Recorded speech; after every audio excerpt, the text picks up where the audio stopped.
Hello friends, welcome to my channel. तो आज की इस वीडियो पे हम लोग कुछ नया सीखने वाले हैं। हम सीखने वाले हैं किस तरीके से सही तरीके से हम लोग स्टैंडर्ड कैलकुलेशन कर्व बनाएंगे with the help of MS Excel. तो चलिए शुरू करते हैं। जो फार्मेसी का मोस्ट इंपॉर्टेंट प्रैक्टिकल होता है ना, वो होता है prepare the standard calculation curve of a drug और बायोमोलिकुल्स और केमिकल।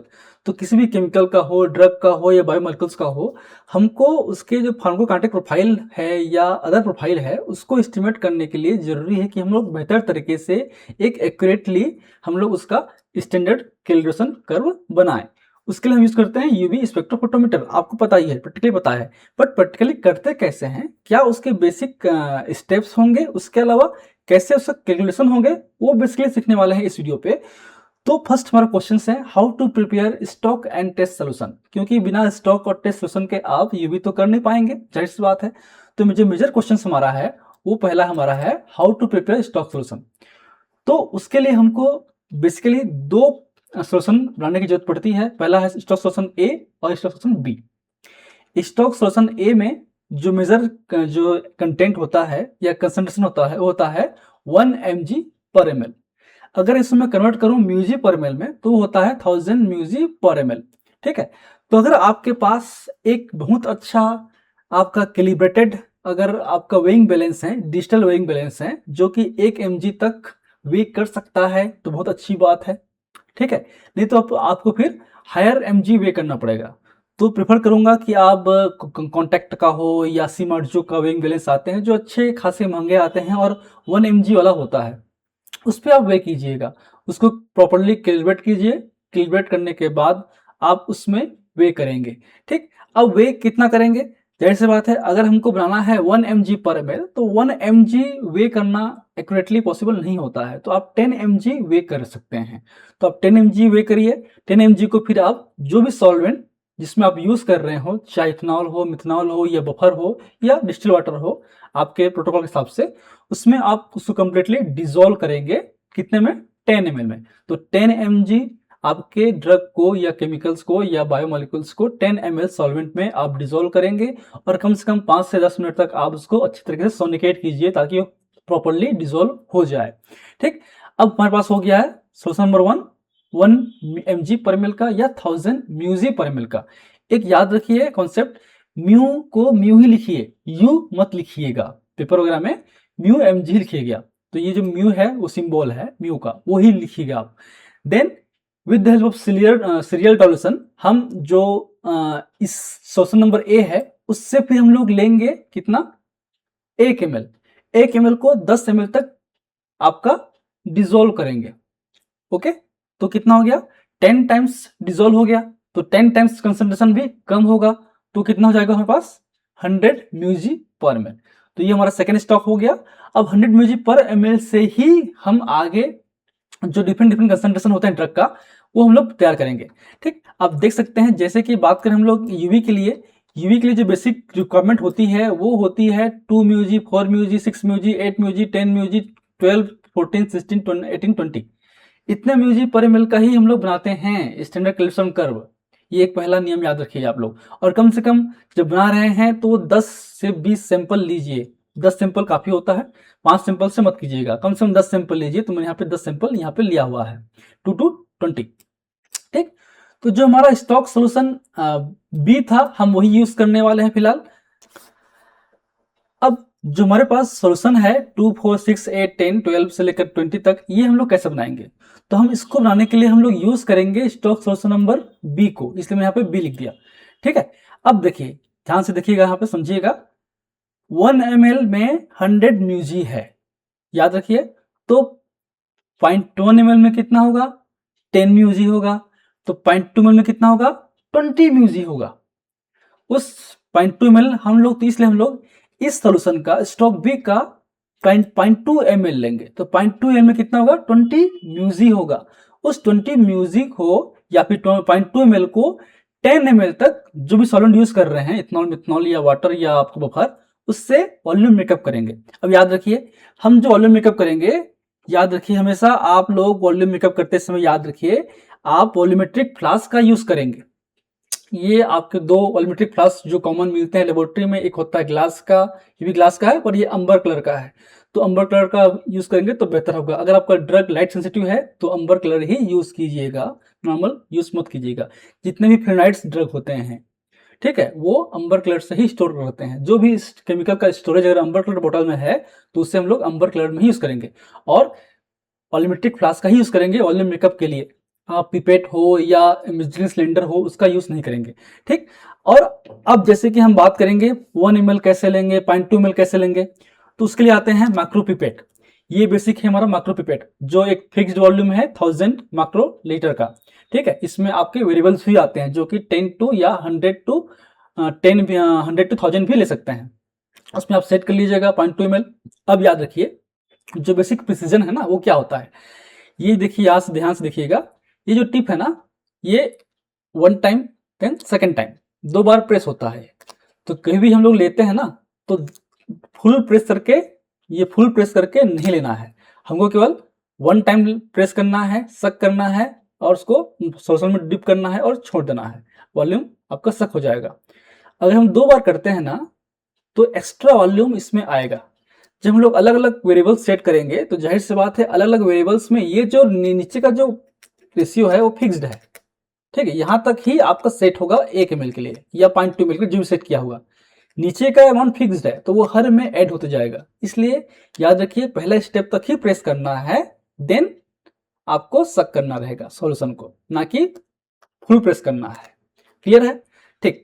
अब समझिए, तो 0.2 ml में 20 म्यूजी है, 20 म्यूजी को हम लोग 10 ml तक डाइल्यूट कर दिए, तो उस पूरे 10 ml में कितना है, 20 म्यूजी है, तो 1 ml में कितना होगा, 2 म्यूजी होगा।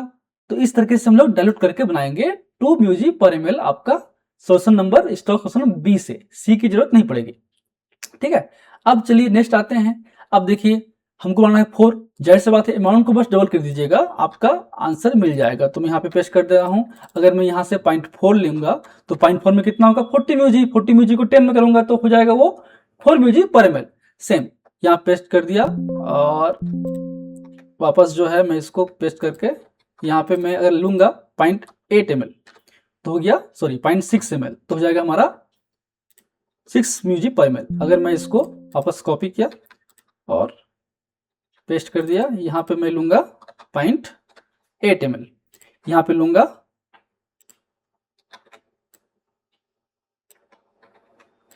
यहाँ पे लूंगा 10 के लिए मैं लूंगा 1 ml। यहाँ पे मैंने 1 ml लिया, 1 को 10 तक किया, तो 1 ml में कितना होगा, 1 ml में जाहिर सी बात है कितना होगा, 100 म्यूजी होगा, है ना। 1 ml में कितना है, 100 म्यूजी है, उसको 10 टाइम्स डाइल्यूट किया तो कितना हो गया, वो 510 कर दो तो हो गया 10 म्यूजी पर ml। सेम यहाँ पे हम लोग करेंगे 1.2 ml, यहाँ पे करेंगे 1.4 ml, यहाँ पे 1.6, यहाँ पे 1.8 है। तो बहुत छोटी सी चीजें, बट प्रैक्टिकली जो पीजी के बच्चे हैं ना वो आजकल अच्छे से परफॉर्म नहीं कर पाते हैं, इसको भी वो समझ नहीं पाते हैं। तो इस तरीके से हम लोग अपना सॉल्यूशन को क्रिएट कर लेंगे। अब क्रिएट करने के बाद आप उन सॉल्यूशन को यूवी में आप रीडिंग लेंगे। तो रीडिंग में हमारा क्या होगा, एब्जॉर्प्शन आएगा, जो एब्जॉर्बेंस आएगा, है ना, 0.1, 0.2, 0.3 जो भी आएगा। याद रखिए जब हम लोग कैलकुलेशन कर्व बनाते हैं ना तो मैक्सिमम लिमिट होती है 1 के ऊपर अगर आ गया तो उससे कंसिडर नहीं करेंगे, हम वहीं तक ही कंसिडर करेंगे। तो 1 से नीचे ही आना चाहिए during the standard calculation curve, क्योंकि हायर कंसंट्रेशन पे आपका यूवी में जो है पॉजिटिव और नेगेटिव डेविएशन हो सकते हैं। तो उस डेविएशन को बचने के लिए ही हम लोग मैक्सिमम 1 तक ही रीडिंग ले सकते हैं, बेहतर होता है, ठीक है। अब एब्जॉर्बेंस यहाँ पे 1 to 3 है। याद रखिए जब भी हम लोग पीजी या रिसर्च करते हैं तो ट्रिप्लिकेट फॉर्म पे करते हैं इन विट्रो डेटा को, तो जाहिर सी बात है हम लोग को 3 बार फॉर्म करना पड़ेगा सेम प्रैक्टिकल। तो ये बैच 1 के लिए रीडिंग होगा, ये बैच 2 के लिए, बैच और 3 के लिए सेम कंसंट्रेशन का 3 रीडिंग लेंगे, उसका फिर मीन लेंगे प्रॉपरली। तो ऑलरेडी मैंने यहाँ पे रखा हुआ है करके, तो फिलहाल मैं यहाँ पे कॉपी कर लेता हूँ मैं रीडिंग को, यहाँ से मैं कॉपी कर लूंगा, कट कर दिया, चलिए, और यहाँ पे मैंने पेस्ट कर दिया। अब हमारे पास सबके रीडिंग आ चुके हैं प्रॉपरली सारे डेटा के। लेकिन जब मुझे ग्राफ बनाना होगा तो मैं यहाँ पे लूंगा मीन लूंगा, ठीक है। अब मीन कैसे करेंगे, कैलकुलेट करेंगे। अब यहाँ पे क्लिक कीजिएगा, इज इक्वल टू, यहाँ पे दबाइए आप एवरेज। अब यहाँ पे याद रखिए AVD भी होगा और एवरेज भी होगा और एवरेज ये भी होगा, बहुत सारा होगा। तो जहाँ पे एवरेज लिखा हुआ है AVERAGE, उसी को क्लिक कीजिएगा, डबल क्लिक करेंगे, ये आ गया एवरेज, जो कि अर्थमेटिक मीन होगा। अब इसको आप सिलेक्ट कर लेंगे यहाँ पे और इंटर कर देंगे, तो आ गया 0.09 हमारा mean of the data 1, 2 and 3, किसका 2 म्यूजिक पर मिल के लिए आपका एक मीन एब्जॉर्बेंस आ गया। अब हमको इसको कर्सर को यहाँ पे जो है उसको अगर हम इस तरीके से प्लस हमारा आइटम को करेंगे तो ये अपने आप हमारा डेटा जो है क्रिएट होके आ जाएगा। अब ये हमारा मीन हो गया। अब जाहिर सी बात है मीन है, हम लोग को पॉइंट के बाद 2 डिजिट लेना है, तो आप यहाँ पे जाइएगा ये आइकॉन पे और उसको क्लिक कीजिएगा, तो अपने आप जो है डेटा चेंज होगा इस पे। तो हम लोग चेंज करके इसको 2 डिजिट पे डेटा ले आए। अब निकालना होता है हमारे पास एच डी कैसे करेंगे हम लोग, वापस जो है जाएंगे इज इक्वल टू पे। अब यहाँ पे करेंगे स्टैंडर्ड डेविएशन, यहाँ पे 2 आएंगे STD EV P and S dot P and dot S। तो मैं हमेशा करूंगा सिलेक्शन करूंगा STDV डॉट P का। P क्यों, क्योंकि ये इंटायर पॉपुलेशन के लिए है और S फॉर सैंपल के लिए है। अगर मैं यहाँ पे 2 म्यूजिक पर ml को 10 बार किया हूँ, 10 में से केवल 3 सैंपल लिया हूँ, तब मैं वहां पे करूंगा STDV डॉट S वाला सैंपल। तो हम लोग यूज करेंगे यहाँ पे, क्योंकि ये कंप्लीटली मैं 3 डेटा ही लिया है, तो मैं करूंगा स्टैंडर्ड डेविएशन इन पॉपुलेशन। तो यहाँ क्लिक किया P वाला को और यहाँ पे सेलेक्ट कर दिया और इंटर कर दिया, ये हो गया हमारा स्टैंडर्ड डेविएशन। यहाँ प्लस में आएगा, मैं जैसे ही प्लस में आया ब्लैक रंग का, उसको मैं कर्सर को नीचे खींचूंगा तो अपने आप ये आ जाएगा STD या स्टैंडर्ड डेविएशन हमारे रिजल्ट का। वापस से मैं इसको ठीक कर लूंगा, पॉइंट वैल्यू को यहाँ तक मैंने कर लिया। चलिए अब मुझे करना है ग्राफ क्रिएट करना है, ठीक। तो याद रखिए मुझे करना है मीन और SD, यहाँ मतलब कंसंट्रेशन, और इस मीन वैल्यू में यहाँ पे कंसंट्रेशन को मैं सिलेक्ट कर लिया, करने के बाद दबाया कंट्रोल और इसको भी सिलेक्ट कर लिया। सिलेक्ट करने के बाद जो मेरा पहला काम है, मैं जाऊंगा इंसर्ट पे, जाऊंगा यहाँ पे चार्ट्स पे, सारे चार्ट्स को ओपन कर लूंगा, मैं जाऊंगा ऑल चार्ट्स पे और यहाँ पे XY स्केटर्ड ग्राफ ही बनाएंगे। आप लाइन ग्राफ क्रिएट नहीं करेंगे, लाइन ग्राफ में लाइन ग्राफ तो बन जाएगा लेकिन उस पर लीनियर रिग्रेशन नहीं हो पाएगा। तो हम लोग करेंगे XY स्केटर वाला ग्राफ को सिलेक्ट करेंगे। सिलेक्ट करते ही आपके पास विंडो खुल जाएगा। तो मैं यहाँ पे देखिए जो भी आपके लिए बेस्ट हो, यहाँ पे देखिए यहाँ पे Y पे हमारा वैल्यू लिखा हुआ है 0 से 1.2 और X पे क्या हुआ है 0, 5, 10, 15, 20, जो कि X की वैल्यू हमारी है कंसंट्रेशन का। इसको मैं सिलेक्ट कर लूंगा, सिलेक्ट कर लिया। और चाहे तो आप ये भी कर सकते हैं, इसको भी या इसको भी, आपकी मर्जी। तो मैं यहाँ पे ये वाला सिलेक्ट कर लेता हूँ और ओके कर दिया। तो ये जो ग्राफ है उस सब की मीन वैल्यू अपने आप हो गया, ठीक। ये क्या है हमारे पास, ये है एक तरीके से कैलिब्रेशन, शॉर्ट क्लिक दूंगा फिलहाल मैं समझाने के लिए आपको कर्व। अब मुझे इन पे ये सब डेटा मीन डेटा है, अब मुझे यहाँ पे करना रहेगा लीनियर रिग्रेशन, या मुझे y equal to mx plus c का निकालना है वैल्यू। तो मैं क्या करूंगा, कर्व को सिलेक्ट करूंगा, जाऊंगा यहाँ पे फॉर्मेट पे, लेआउट पे जाऊंगा, क्विक लेआउट पे, यहाँ पे एक ऑप्शन रहेगा fx जहाँ लिखा होगा उसको मैं क्लिक करूंगा तो अपने आप ये आ गया हमारे पास y equal to 0.05 x minus 0.0704 और r की वैल्यू होगी 9825। तो ये आ गई r की वैल्यू। r की वैल्यू जब आएगा ना, r की वैल्यू आपका जो है 0.995 से ऊपर आएगा तभी वो बेहतर होता है, ठीक है। उसको आप दोबारा रिकैलिब्रेट कर सकते हैं, दोबारा कर सकते हैं। अब क्वेश्चन आता है एरर बार के लिए, मैं अलग से वीडियो बनाऊंगा कि एरर बार कैसे हम लोग इसमें ऐड करेंगे, फिर भी आपको मैं सिखाऊंगा इसी वीडियो पे, तो देख लीजिए। अब ये हमारे पास जो है ये एरर है, यही आपका एरर है, इसी को बार में यहाँ पे पुट करना है, बट ये एक्चुअली आता नहीं है, दिखता नहीं है। तो मैं यहाँ पे क्या करूंगा, ये जो प्लस साइन है उसको मैं क्लिक करूंगा, क्लिक करने के बाद यहाँ पे आएगा एरर बार, उसको क्लिक करते हैं, कई लोग क्या करते हैं क्लिक करते हैं बस ऐसे आ जाता है, वैसे नहीं करना है आपको। एरर बार पे जाना है, मोर पे जाना है, यहाँ जाना है मोर ऑप्शन पे, यहाँ पे आपके पास एक सेकेंड प्लस पे जाएंगे, एरर बार पे जाएंगे मोर ऑप्शन पे, ये बार वाला खुल गया, हॉरिजॉन्टल के लिए और वर्टिकल के लिए भी होगा। तो फिलहाल हम लोग हॉरिजॉन्टल वाला डिलीट कर देंगे यहाँ पे, क्योंकि हमको चाहिए वर्टिकल। अब वर्टिकल वाला क्लिक करेंगे, वर्टिकल वाला क्लिक करने के बाद यहाँ बोथ आइटम है, यहाँ पे फिक्स्ड वैल्यू है, यहाँ पे स्टैंडर्ड एरर या स्टैंडर्ड डेविएशन ये फिक्स्ड वैल्यू होते हैं, ये हमको नहीं करना है हमको, क्योंकि ऑलरेडी हमने यहाँ निकाल चुके हैं हमारे एरर बार की वैल्यू। तो मैं यहाँ पे क्लिक करूंगा कस्टम पे, कस्टम पे जाने के बाद जो वैल्यू है उसको क्लिक करूंगा इस वैल्यू को, और वैल्यू को पुट करूंगा। कौन सा है मेरा पॉजिटिव वैल्यू, नेगेटिव वैल्यू यही है, प्लस माइनस AC SD। तो मैं यहाँ को सिलेक्ट कर करूंगा पूरे इस वैल्यू को, वापस जाऊंगा मैं नेगेटिव पे, इसको डिलीट करूंगा और इसको दोबारा सेलेक्ट करूंगा और यहाँ पे कर दूंगा ओके। तो हमारा यहाँ ग्राफ आके आ गया होगा, बट दिख नहीं रहा है, क्यों? क्योंकि ये बहुत छोटा है। ठीक है, तो इसको हम लोग देख सकते हैं, ठीक कर सकते हैं। मार्कर पे जाएंगे, अगर मार्कर पे जाने के बाद मार्कर ऑप्शन पे जाएंगे या साइज को छोटा कर लेंगे ना अगर बिल्ट-इन को, तो शायद आपको दिखने लगेगा। साइज को मैं छोटा कर दे रहा हूँ आपको दिखाने के लिए केवल कि एक्चुअली में ये है।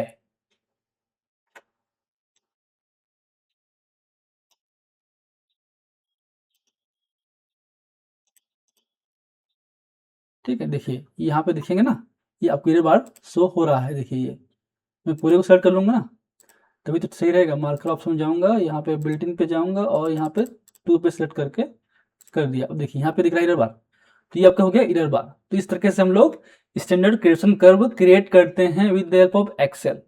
अभी हम लोग शुरुआत कर रहे हैं एक्सेल में, आने वाले समय पे हम लोग प्रिज्म पे, ग्राफ पे, प्रिज्म का भी यूज करेंगे और जितने भी सॉफ्टवेयर्स हैं स्टैटिक्स के वो भी यूज करने वाले हैं। तो मेरे वीडियो पे बने रहिए, चैनल को लाइक कीजिए, सब्सक्राइब कीजिए, अपने फ्रेंड्स से शेयर कीजिए।